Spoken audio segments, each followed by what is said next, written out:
This morning we're going to start our lesson, and we're going to go ahead and look at Ecclesiastes chapter 11. So everyone that's following in the Bibles can go ahead and turn to Ecclesiastes chapter 11. This is just a little reminder that in the bulletin, all the information that we need throughout the week will be printed in the bulletin. So don't forget to get our bulletins and keep up with birthdays, anniversaries, the upcoming event. And also the scriptures every Sunday morning that will be used is underneath this wonderfully written Devo by this. But underneath there is the scriptures, and if I remember correctly, I try to put them in order. And the reason I do that is so you can get it and look ahead and kind of mark off those that follow in the Bible. So in case I get kind of led by the Spirit and get excited and go too fast, you have them already marked, so we don't have to look for them too quick. So that's just a reminder of that as well. So let's look at Ecclesiastes chapter 11. And we're going to read verse 5.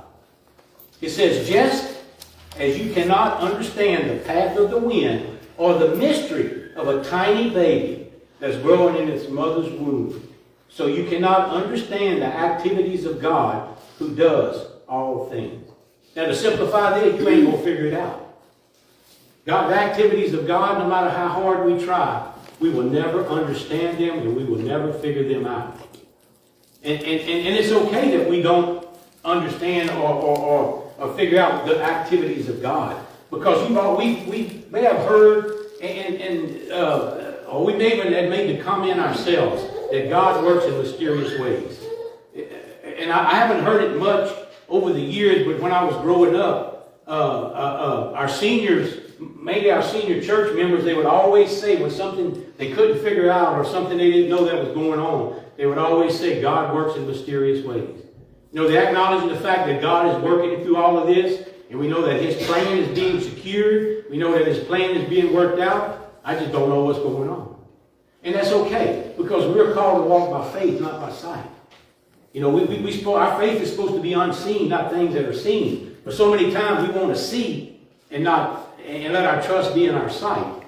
But He's telling us here in Ecclesiastes, you cannot understand the activities of God. So sometimes it's hard for us to understand what God is doing. We try to figure it out and we try to understand, but we just don't have all the information that we need. For man, it has always been about his will, isn't it? It's always been about our will. And that's why we are told to pray for God's will to be done. Because, you know why? If we don't, we always want our will to be done. We want it our way. We want our understanding. We want our plans to work out the way we want them to work out. We try to figure out situations, but we don't have the influence. We love to be in control. We love to be in control of everything. And when we're not, we shy away from it. We shun it because we want to have our will. So we need to constantly pray, not my will, Father, but your will be done. And when I look back at everything that's in the world today, and everything that's going on, and we try to figure it out, and we try to understand why certain things are going on. And the only thing that gives me peace in this is I know that God's will is being done. Even though I don't know why sometimes things are happening the way they are, I know that God's will is being done. And even in my life, sometimes with the decisions that I have to make about certain things, you know, in the certain plans that I try to work out, or the certain plans and things I try to put in direction or try to put in order, and different things in my life that I have to make decisions about, that I have to try to place in certain order. And the only thing that gives me peace in all of this, when things fail of my plans, is I know that God's will is being done. And even though it doesn't work the way I want. You know, and sometimes you have to be put in a position of helplessness in order to understand that. And I'm at peace sometimes knowing that things don't work out, and I'm put in a situation where I'm helpless. Because that helps me to want to reach out more. We just need to remember that God is the foundation for everything that we do. You know, everything starts with a solid foundation, doesn't it? If you're going to build a home or any building or any structure or anything, the very first thing you have to do is have a solid, firm foundation.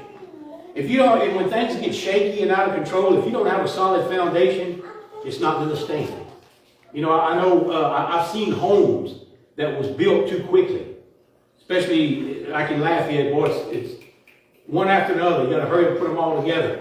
And they don't do the foundations right, and over a matter of time, you see a truck there with the writing on the side says foundation leveling.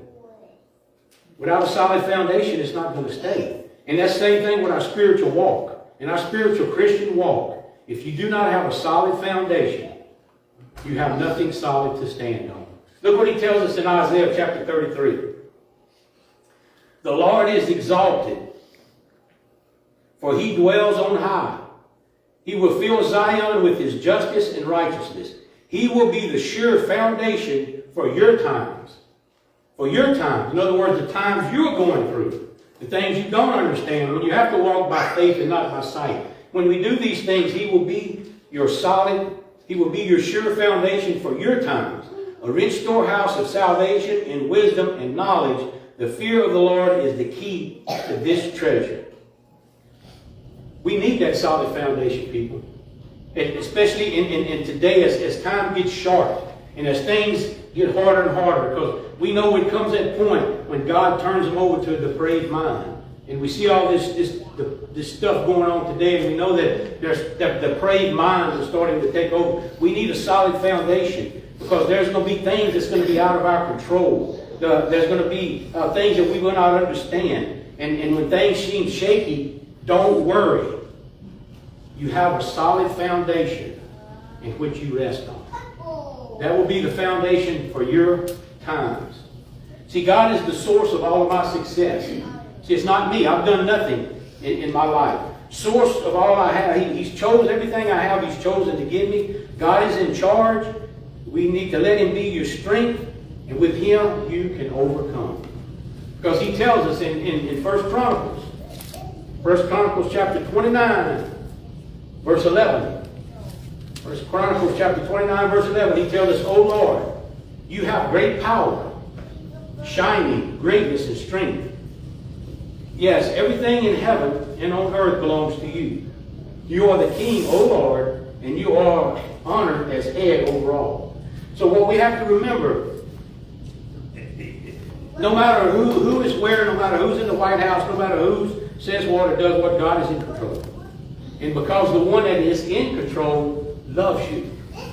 Think about that. The God that is in control loves you. And he has a plan for you. And he will direct you in the path that you need to go, even when we don't understand it. The one that is in charge loves me, and he has a plan for me. Look at Jeremiah 29:11. Common verse that we read quite a bit, but it's verses like this that strengthens us. Jeremiah 29:11. And we'll read 11 through 13. For I know the plans I have for you, declares the Lord. Plans to prosper you and not to harm you. Plans to give you hope in the future. Then you will call on me and come and pray to me, and I will listen to you. You will seek me and find me when you seek me with all your heart. You see, God has a purpose and a plan for each and every one of us, and we can be assured that God's plan will always be carried out. We know that God's plan for us as a church, you can rest assured it will be carried out. For the future of everything, God has a plan and he has a purpose, and it will be carried out. Our challenge is to realize this and to act on this. This begins when we surrender our lives to God. So we have to ask ourselves, first thing, is God the foundation on which I lean? Is God the foundation of which I'm building my spiritual walk? Is God the foundation on which I'm building my family, spiritual family life? Is this where it's based on? If not, it will fall. If not, it is not solid, and it will not stand.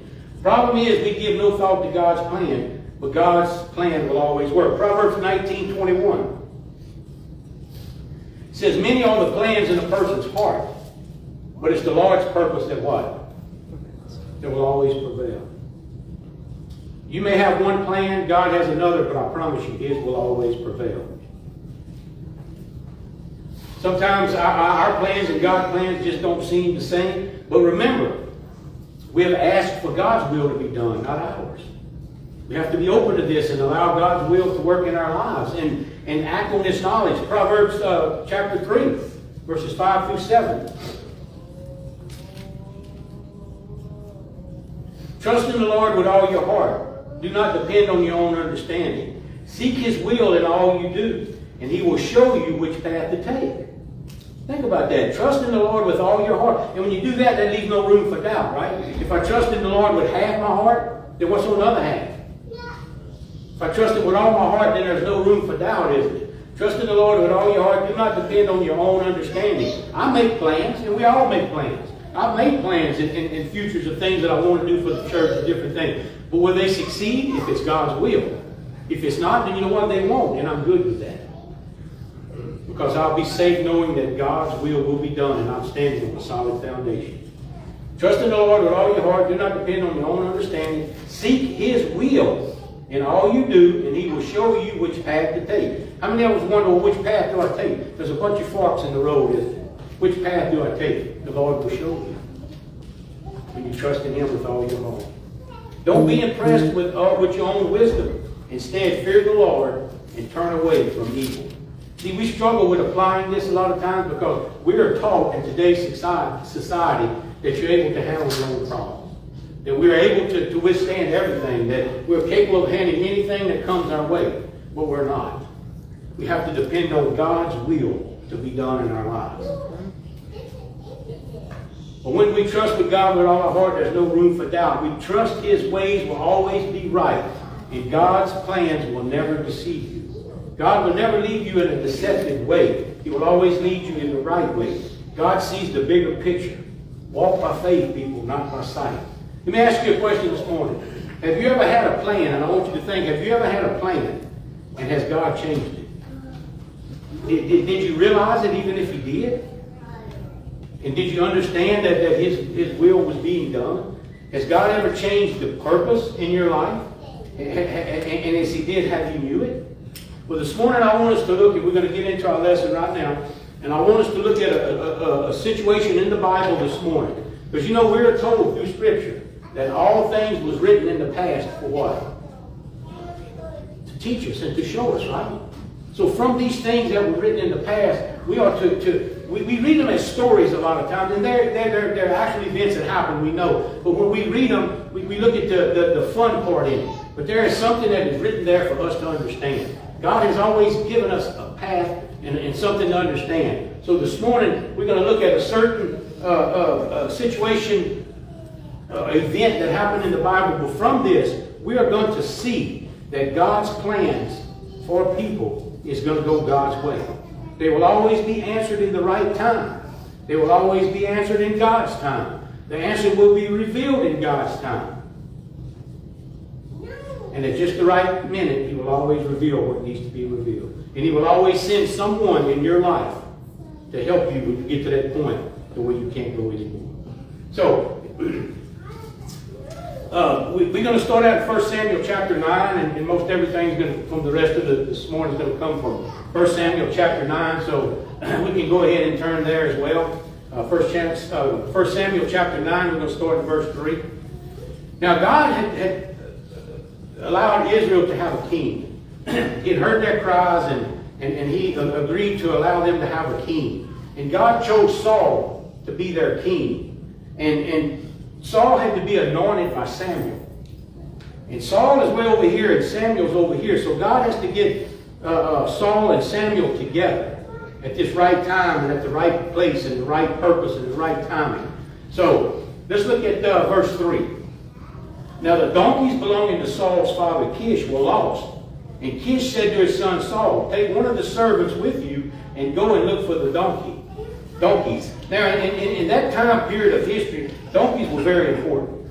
Okay? They was a sign of wealth. Not every family had one. But Saul's family was very wealthy, and they had an abundance of animals. And these donkeys represented trade and commerce. There was a means of transportation, a product of good, and they were so valuable that at night they would lock them up. and those that they did. And they would lock them up, and then they would send his trusted servant to go and check and make sure it was locked. He would even sometimes go behind them and check to make sure they was locked. And if they stayed out in the open and grazed, they always had someone watching them. Not to protect them, but to make sure nothing happened to them. To make sure nobody would steal them. So these was very important to them at this time. So these donkeys, for some strange reason, got lost. Let's look at verse 4. So he passed through the hill country of Ephraim and through the area of Shalisha, but they did not find them. Then they went into the district of Shalem, but the donkeys were not there. Then he passed through the territory of Benjamin, but he did not find them. And when they reached the district of Zuph, Saul said to his servant who was with him, "Come, let us go back. Or my father will stop thinking about the donkeys and start worrying about us." See, they traveled for many days. And as they left and they took provisions, and they looking all through all these different areas and different parts of the desert and the hill country and all these different places, and they found nothing. They had no signs. It was like they're traveling and there's no sign, there's nothing. It's like my journey is for nothing. So they're at the point to where they're starting to give up. And Saul is at the point where he says, look, this is enough. Let's just turn around and go back. But look what happens in verse 6. Then the servant replied, "Look, in this town there is a man of God. He is highly respected, and everything he says comes true. Let's go there now. Perhaps he will tell us which way to take." Saul said to his servant, "If we go, what can we give the man? The food in our sacks is gone. We have no gift to take to the man of God. What do we have?" The servant answered him again. "Look," he said, "I have a quarter of a shekel of silver. I will give it to the man of God so that he will tell us which way to take." See, they're at the point to where they was giving up, and they're at the point to where they have nothing left. You know, and there's a glimmer of hope here. He said, not far away from here, there's a town where there's a man who can tell us what to do. There's a glimmer of hope. You ever had that situation in your life where things was, when you was ready to give up, but yet there was a glimmer of hope, but there's no resources? You have nothing, and no way to reach it, and it's right in your grasp, but you have no way to get it. And you know, and all is gone. You replenished every resource you have. You used up everything. You have nothing left. But God happens to put that one person in your life that will give you the answer. He will somehow supply the resources that you need. And when it's time, God will put that person to encourage you. And when it's time, it may not be what you thought it would be, but it will be what you need. Look at verse 9. Formerly in Israel, if someone went to inquire of God, they would say, "Come, let us go to the seer," because the prophets of that day used to be called seers. God said to Saul, Saul said to his servant, "Come, let us go." So they set out for the town where the man of God was. As they was going up to the hill, to the town, they met some young women going up to draw water. And they asked them, "Is the seer here?" "He is," they answered. "He is ahead of you. Hurry now. He has just came to our town today." For the people have a sacrifice at the high place. As soon as you enter the town, you will find him before he goes up to the high place to eat. The people will not begin eating until he comes, because he must bless the sacrifice. Afterwards, those who are invited will eat. Go up there now. You should find him about this time. They went up to the town, and as they was entering, there was Samuel coming toward them on his way up to the high place. God's timing is always perfect, isn't it? Now you think about this. Many days ago, these animals got lost. God sent them on this journey to look for them. That many days they traveled, could have been weeks, we don't know. But it seemed right when they got there was right when Samuel got there. Samuel didn't find out. They already knew where they needed to go. See, God leads, and in his own time, he will give you what you need. You know, God's timing is always perfect. It may be a mystery to us why Saul had to go through all of this. It may not be where we understand why this was happening. but we know it happened. Why wouldn't it have been easier for God to say, Saul, 5 days from now, go here, be there, he will be there? Why did he have to go through all this? Why did these animals have to get lost? Why did he have to go through this journey? How come God couldn't have just come right out and told him? Well, how many times has God spoken to you and you just ignored every word he said? He'll speak to you every day right through here. How many of you read it and just ignored every word God said? God placed something on your heart and you just ignored it. Sometimes it don't do no good for God to tell me because I don't pay it any attention. Sometimes I have to go through this journey in order to understand what God has for me to do. He could have had a time of reflection in this walk through the desert or wherever he went. It could have been a time of strengthening. It could have been a time for him to understand. It could have been a time of testing. We don't know. But how do we know it was God's plan, you say? You say, well, we don't know this was God's plan. We don't know if this is what God intended to do. Well, look at verse 15. Now the day before Saul came, the Lord had revealed this to Samuel. About this time tomorrow, who will send you? God will send you a man from the land of Benjamin. Anoint him ruler over my people Israel. He will deliver them from the hands of the Philistines. I have looked on my people, for their cry has reached me. We may not understand why. We may not understand the reasoning behind what Saul had to go through. We may not understand why he just didn't come out and tell it. We may not. This may just be a mystery to us, and we may wonder what if, or if only. But God is greater than your what ifs or your what aren't. God's understanding is greater than ours. It may be a mystery, but we can be assured that God's plan will always prevail. Think about it. I mean, for many days they traveled, and then God said, I will send you a man. So whose purpose was it for them to walk through this desert? It was God's purpose.